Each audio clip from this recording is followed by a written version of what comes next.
जय श्री कृष्णा। कैसे हैं आप लोग फ्रेंड्स? आज की चर्चा जो होने जा रही है बेहद ही महत्वपूर्ण होने जा रही है। आज हम चर्चा करने जा रहे हैं गुरुदेव के बारे में। गुरुदेव बेहद महत्वपूर्ण नक्षत्र है। जैसा कि हम सभी लोग जानते हैं, ये सात्विकता के, सकारात्मकता के प्लेनेट हैं। जीवन में जो भी चीज़ें होती हैं, आपके कोई भी गतिविधि हो या कोई भी आपके उत्सव हो, हर चीज़ में गुरु का कारकत्व होता है।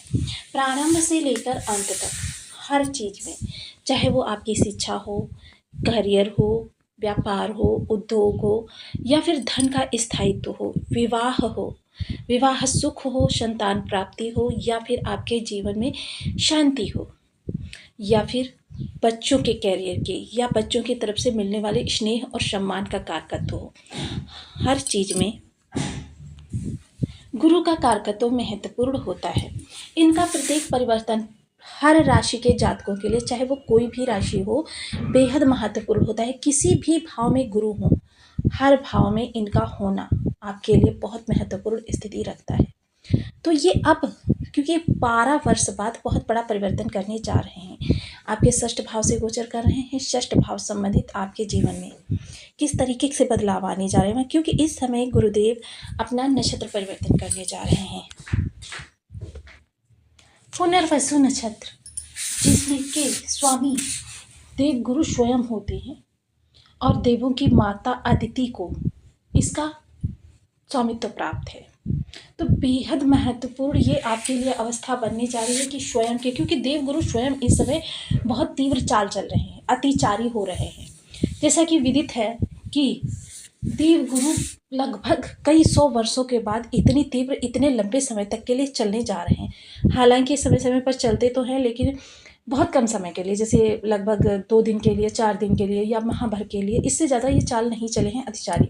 लेकिन इस बार ये लगभग 9 वर्ष अतिचारी चाल से गोचर करते हुए दिखाई देंगे, यानी कि 1 वर्ष में आपको लगभग 10 वर्षों के समान प्रभाव प्राप्त होने वाला है। वहीं अब ये स्वयं के नक्षत्र में जाएंगे तो इनकी तीव्रता और ज़्यादा हो जाएगी और ज़्यादा इनके प्रभाव बढ़ जाएंगे। तो आइए जान लेते हैं कि आपके लिए किस प्रकार से फलकारक होने जा रहे हैं। तो बने रहिए हमारे साथ इस वीडियो में, अंत तक आपको बहुत कुछ जानने के लिए मिलेगा।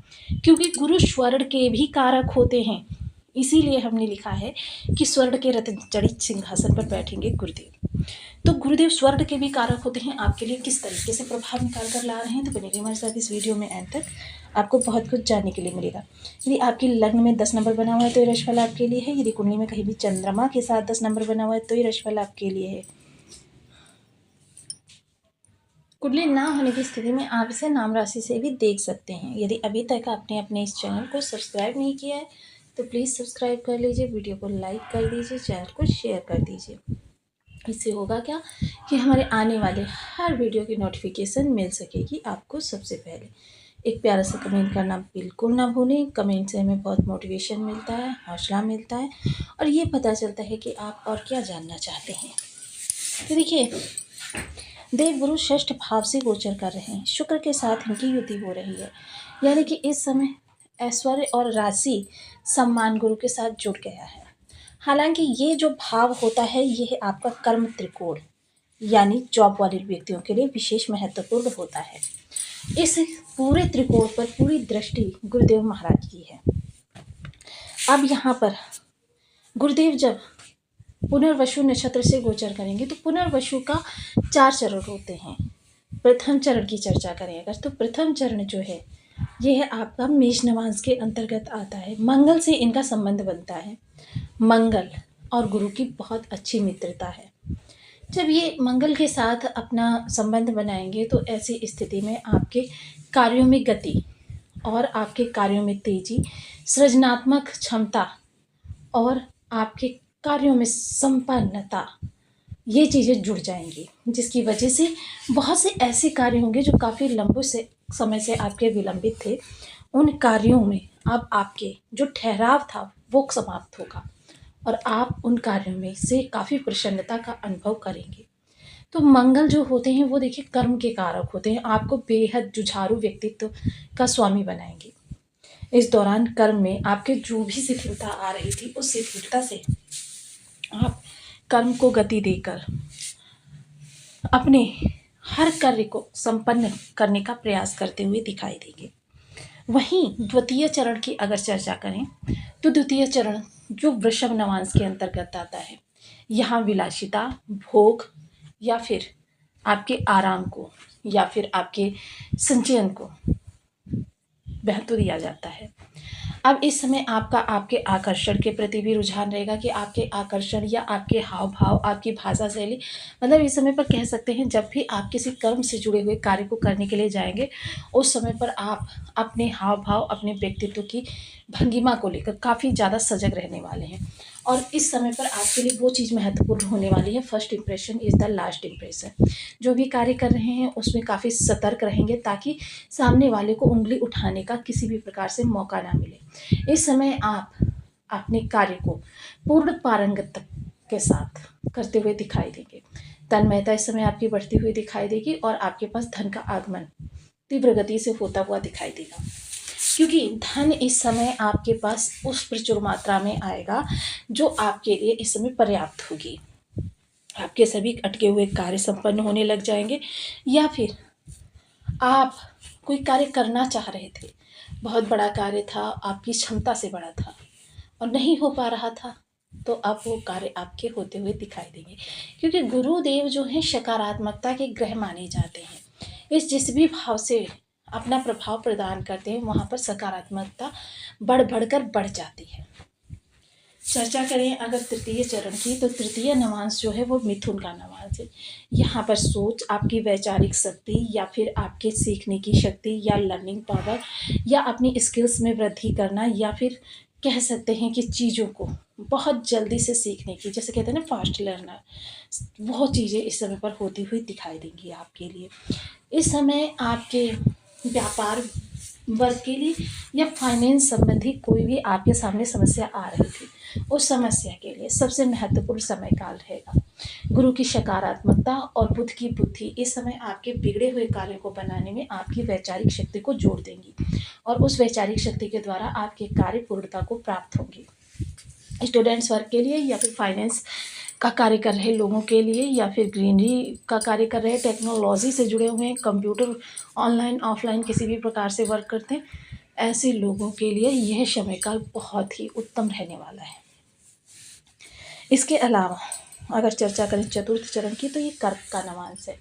यहाँ पर रचनात्मक चीज़ों के प्रति, आपके जीवन के प्रति, दृष्टिकोण के प्रति, या फिर आपके जो भी कहते हैं ना शांति, इस समय आपको संतुष्ट रहेंगे पूरे अपने कार्य की प्रगति को लेकर, क्योंकि संतुष्ट वही व्यक्ति होता है जो जितनी भी इच्छाएं रखता है उसकी डिजायर्स पूरी हो जाती हैं और उसको कहीं पर जब कोई कमी नहीं दिखाई देती है तब वह संतुष्ट व्यक्तियों की श्रेणी में आ जाता है। तो इस तरीके से तो ये इनके प्रभाव परिवर्तित होते हुए दिखाई देंगे। वहीं षष्ठ भाव से देखिए, सबसे पहले तो शत्रु आपको परेशान करने का जो भी प्रयास कर रहे हैं, देखिए हालांकि इस समय वैसे तो कोई भी आपका शत्रु आपको परेशान करने का प्रयास नहीं कर रहा है, लेकिन फिर भी अगर कोई है तो इस समय आपके मौन ही उसका सबसे बड़ा शत्रु होगा, क्योंकि आपका मौन रहना, उसको अवॉइड करना इस समय पर उसके लिए बहुत ही घातक हो जाएगा, क्योंकि उस समय पर गुरुदेव उसको दंड देने का कार्य करते हैं। अब जब गुरु की दंड देने की शक्ति जो है वो आप समझते ही हैं कि गुरु अपने प्रभाव छिड़ कर देते हैं।